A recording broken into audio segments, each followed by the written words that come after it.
안녕하세요. 저희는 서울에서 살고 있는 영끌족 신혼부부예요.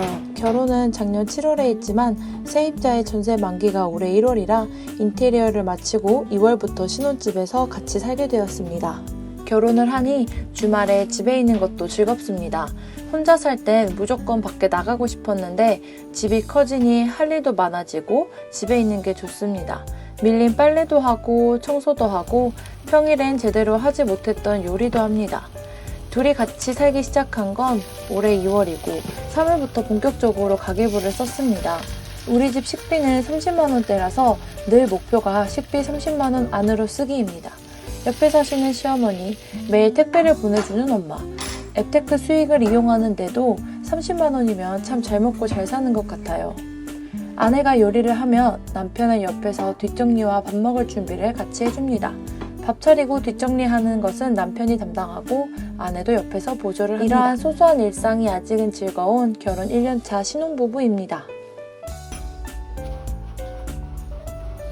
건강하고 맛있게 밥을 먹고 여유롭게 글 쓰는 시간도 참 좋습니다. 결혼 전 신혼집에 꼭 스타벅스 책상을 사자고 했는데 우리의 바람이 현실이 되었습니다. 둘이 작업하기 딱 좋은 식탁입니다. 약간 스크래치 있는 제품을 구매해 반값에 사서 더욱더 뿌듯합니다. 이 책상에서 리치 부부의 역사를 만들어 가자고 했습니다.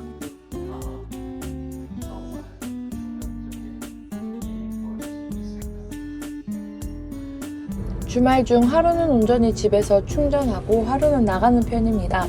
이번 주는 결혼식이 있어 수원을 갔습니다. 내려가는 길 내내 부동산 이야기를 했습니다. 조금 더 내려가니 한남, 송파, 황교, 광교 이야기할 것이 투성인 남쪽 투어입니다.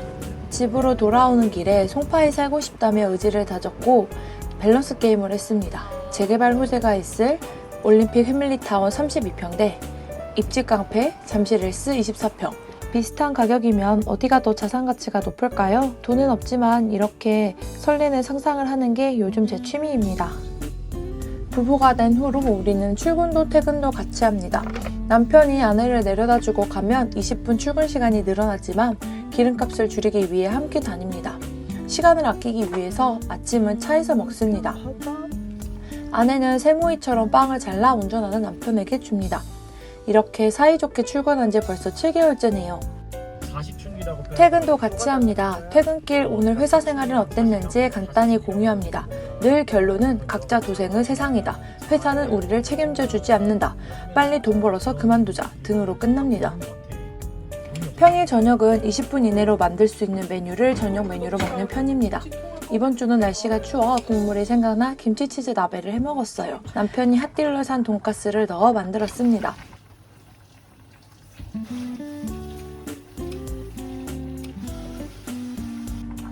겨울 내내 우리 집 단골 메뉴가 될 것 같네요. 마지막으로 계란 2개랑 치즈가루를 뿌려주면 완성입니다. 저희는 주로 소파에서 밥을 먹어요. 가운데 홈바를 내릴 수 있는 소파를 샀는데 TV를 보면서 먹기엔 여기가 가장 편합니다. 처음엔 소파에 음식물을 흘릴까봐 조마조마했는데 요즘엔 그냥 쿨하게 흘리고 닦고 그렇게 살고 있습니다.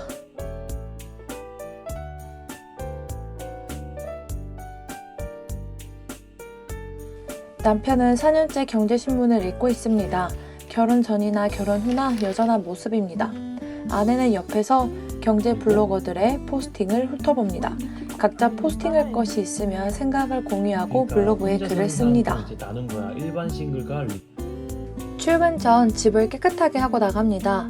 우리는 집을 이용해 가끔 돈을 벌고 있습니다. 우리가 출근한 사이 집을 촬영 스튜디오로 대여해주는 건데 부수입이 쏠쏠합니다. 퇴근 후 각자 공부를 합니다. 남편은 주식, 아내는 부동산 공부를 좀 더 하기로 역할을 나누었습니다.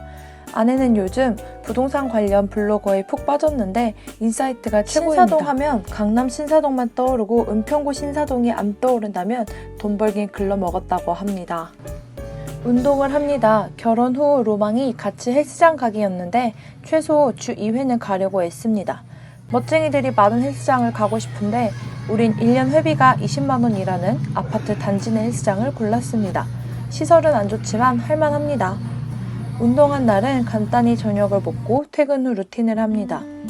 오늘은 독서를 해봅니다. 최근 빠진 책은 자청의 역행자입니다. 역행자를 2회독하고 있는 중인데 뼈 때리는 말이 많아서 정신 차리게 해줍니다. 사람은 게으르고 쉽게 변하지 않기 때문에 자기 계발서를 주기적으로 봐야 하는 데는 분명한 이유가 있습니다. 남편이 약속이 있는 날입니다. 원래도 집들이인데 결혼하니 최강 집돌이가 되었습니다. 결혼 후 친구 만나는 빈도수가 0에 수렴하는데 오늘은 모처럼 약속이 있다고 합니다. 하지만 이 약속도 주식 스터디입니다. 남편이 없는 날은 대충 밥을 먹고 이불 밖에 잘 안 나오는 편입니다.